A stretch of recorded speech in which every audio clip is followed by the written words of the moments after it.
Salut à tous, bienvenue donc sur ma chaîne Thierry #Henry. J'avais laissé une petite semaine de pause parce que donc j'ai plein de nouveaux projets. En plus, qui sont liés au podcast, donc je vais t'en parler donc maintenant. Je vais te faire en fait compte mon topo sur un an de podcast, parce que ça fait donc un an de podcast. Donc là, à un moment où on va sortir l'épisode, j'ai 41 et 42, parce qu'il y en a qui sont préenregistrés, et donc d'émissions. Donc si tu fais les calculs, j'ai commencé je crois le 31 octobre, donc j'ai raté 2 mois au mois de décembre, 2 mois au mois d'août, donc je ferai à 50, je suis à 42, c'est pas mal. J'ai même doublé donc les podcasts et passe au sponsoring, comme j'ai dit donc sur le podcast. Donc si toi tu décides de faire de commencer un podcast, je vais tout expliquer donc dans la vidéo. Donc reste là après la présentation.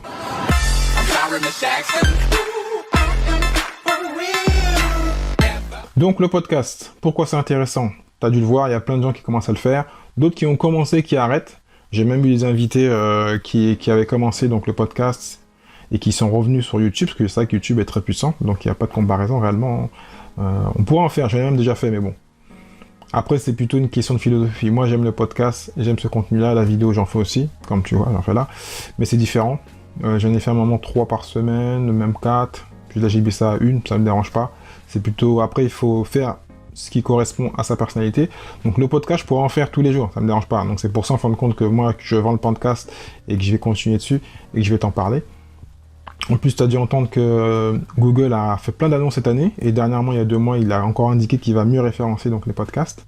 Même moi, je le vois, hein, j'ai des émissions qui, même la première semaine, apparaissent en première page. Bon, c'est parce que bon, tout le monde regarde, tout le monde écoute, tout le monde clique. Après, souvent, ils repartent en deuxième page. Certains donc, sont encore en première page, donc voilà. Il faut bien sûr faire le podcast, mais le retranscrire. C'est toujours le but, c'est de retranscrire et d'avoir l'écrit, même si, on le sait, personne ne lit quasiment. Ils lisent peut-être les débuts de show notes quand on fait un. Moi, j'en fais même plus.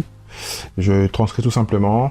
Et une petite technique, j'ai appris ça par un grand expert du SEO qui a même écrit le plus gros bouquin qui fait plus de 1000 pages en anglo-saxon. Je transforme en fin de compte mes transcriptions en articles. Donc je mets des H1, H2, enfin voilà.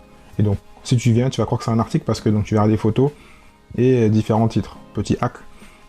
On verra si ça marche, hein. Quand on fait du web marketing, il faut tester des choses, donc moi je teste. Voilà. Donc le podcast, parce qu'en fin de compte, tu crées je l'ai déjà dit, mais tu crées une audience fidèle. Les personnes qui vont dessus télécharger, c'est vraiment fidèle. Même si moi, comme tu le sais, je suis pas niché réellement, je suis niché dans le gain de l'argent en ligne, mais je suis pas niché dans ni l'immobilier, ni la finance, ni l'e-commerce. Tout ça m'intéresse et m'intéressera toujours. C'est lié au business et à la finance, c'est ce que j'aime bien. Aussi donc bien sûr le développement personnel qui est la base, j'en parle aussi. Donc voilà, donc moi je vais passer donc à plusieurs épisodes. Donc en un an, qu'est-ce qui s'est passé? J'ai un podcast où je dois inviter des gens, donc et donc je suis tributaire ou dépendant des gens. Donc c'est pour ça que sur les 42 épisodes, j'en ai les 8 ou 7 qui sont en solo. Ce que je suis pas fan, mais bon, c'est une habitude comme les vidéos. Tu regardes mes premières vidéos et les vidéos maintenant, ça n'a rien à voir. Donc après on évolue. Et je sais même que l'audience préfère quand même un épisode où tu as un invité. Surtout que les invités que j'invite, même les invités, comment tu fais pour inviter autant de monde? Parce que de nature, moi je suis vendeur et prospecteur, donc c'est pas un problème d'aller voir les gens, même si de nature je suis introverti, pour aller contacter des gens qui ont des business qui marchent très bien, ou aucun problème. Voilà. Et même si tout se passe bien, j'espère que tout va bien se passer, là je t'ai encore invité des gens qui sont vraiment à des niveaux... Voilà, je pense que s'ils vont venir, tu vas apprécier. Des gens qui font plus de 8 chiffres, et qui font 9, et un qui est milliardaire, donc lui, bon, on verra. Je souris parce que je rêve si je peux l'avoir dans l'émission, même s'il n'est pas très connu. Il a introduit son business en bourse il y a quelques temps aux États-Unis.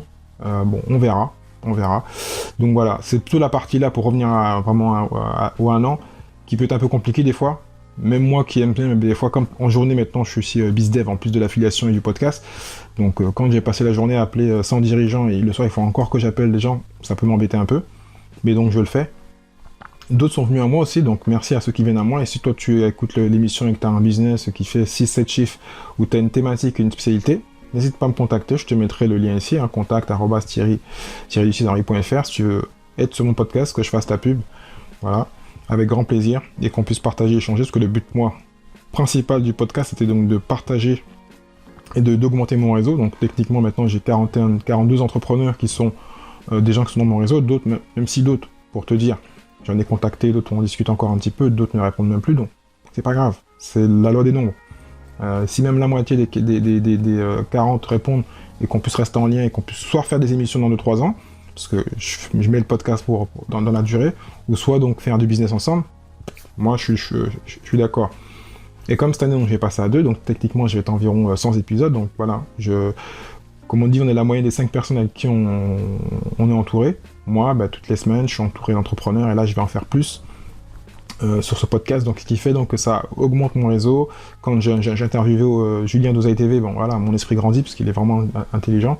En plus, il adore les podcasts. C'est aussi un point important, ceux qui m'ont répondu en général, c'est des gens qui aiment le podcast, qui connaissent le podcast, qui ont compris l'intérêt du podcast. D'autres, on leur parle, parce que quand on leur parle chinois, ils savent pas c'est quoi, ou sinon ils voient pas l'intérêt. Ou d'autres m'ont dit ouvertement, mais ça me dérange pas, et ils sont cool. Si tu m'entends, c'est un grand coach de la vente. Il m'a dit, il aime pas le podcast, il voit pas l'attraction et ça a pas de pouvoir. Lui, il est très sur LinkedIn, tu dois le reconnaître, il est très fort sur LinkedIn et sur YouTube, c'est ses pistes. Et donc même là, il a pas envie d'être invité. Moi qui ai souvent parlé du dropshipping sur mon blog, j'ai voulu inviter des gros qui ont des grosses chaînes YouTube sur le dropshipping. Les gens sont pas venus. Donc je pense que c'est plus aussi certains, parce qu'ils sont pas sûrs de leurs chiffres, parce que certains, je vois que quand je vais voir sur leur chaîne, c'est pas très clair. Et je pense qu'ils ont peur aussi, comme certains m'ont dit, je veux pas qu'on parle de ça, je veux pas qu'on parle... Ok. Moi, je suis assez ouvert, donc j'aimerais bien qu'on parle de tout, mais des fois, on parle pas de tous les chiffres, on parle pas à la virgule près de leur chiffre d'affaires, de leur profit. Et je pense certains du dropshipping, parce que là, ils sont fait plus taper sur l'oreille il y a 1 ou 2 mois, et certains sont pas clairs, moi je le sais, mais je voulais quand même les inviter pour qu'on puisse parler, parce que je pense qu'ils sont quand même légitimes, ils font de l'argent, mais peut-être pas autant qu'ils le font, ou pas autant de profit qu'ils le disent, parce que quand on me dit en dropshipping, on fait 40-50% de profit, ça me paraît bizarre. Mais bon, après... J'aurais bien voulu savoir comment. Donc si tu m'entends, n'hésite pas à me contacter et on pourra donc parler et développer et vendre tes formations s'il le faut, mais au moins que tu nous expliques comment ça marche, parce que quand tu restes sur ta chaîne à parler que de toi et tu partages pas sur d'autres canaux, ça peut paraître bizarre, parenthèse. Donc le podcast, je te le conseille, un an de podcast réellement super intéressant. Comme je te dis, quand tu peux parler avec des gens qui ont des niveaux plus élevés que les miens, d'autres un peu moins, mais donc ça fait automatiquement tu grandis. Et en plus, quand les gens te retournent le respect, ils sont plutôt contents que tu les invites, parce que moi je suis là pour faire la promotion des gens, donner de la valeur à mon audience, mais aussi donc faire la promotion donc, de leur business et de leur réussite. Donc vraiment très content. Donc si t'as pas commencé le podcast, je te le conseille. Je te mettrai un lien en dessous si tu veux donc avoir les bons outils comme ce super micro, même s'il y a mieux encore, mais bon, pour commencer c'est pas mal. En plus il a baissé, je crois maintenant il a moins de 100 €. Les différents logiciels, même si j'ai fait des vidéos, je te mettrai des liens là et là. Et puis si vraiment tu as un business et que t'es pas trop écrit, t'es pas trop vidéo et que tu veux commencer, même si tu le sais, comme je t'ai dit, le podcast c'est un peu long, tu vas pas être référencé facilement, mais tu vas quand même être référencé par Google.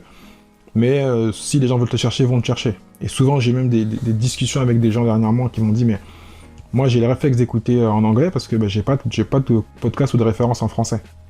Il y a tellement de podcasts en anglais et moi en français où on ne le sait pas, donc même moi aussi, je pense que quand j'en parle, les gens m'ont dit « Ah, mais je connais pas ton podcast ». Après, il faut aller faire la promotion, comme tout contenu. Donc, il y a encore beaucoup, il y a même énormément de place. Même moi, j'ai envie de faire d'autres podcasts, mais je me dis, voilà, c'est pas logique. Quand on fait quelque chose, on doit faire ce qu'on appelle le one thing, se concentrer. Donc là, je vais me concentrer, je vais, comme on dit double down, je vais doubler les efforts et faire grandir le podcast, faire venir 2 ou 3 sponsors, que je dois valider prochainement, et puis comme ça, donc j'aurai ma plateforme et mon réseau. Donc voilà. Donc n'hésite pas à commenter si toi tu as un podcast ou tu veux commenter un podcast. N'hésite pas à me poser des questions, j'y répondrai. Si tu veux que je fasse des topics spécifiques sur le podcast, avec grand plaisir. 1 an ça part à rien, mais quand même j'ai appris beaucoup, je suis très content. Réellement énormément content. De tout ce que j'ai fait, que ce soit blogging et YouTube et podcast, il n'y a pas photo, je préfère 100 fois le podcast, j'ai appris beaucoup de choses, j'ai rencontré plus de monde, c'est logique parce que j'interviewe des gens. Donc voilà. Donc je te conseille le podcast, je te dis à très bientôt. Ciao ciao.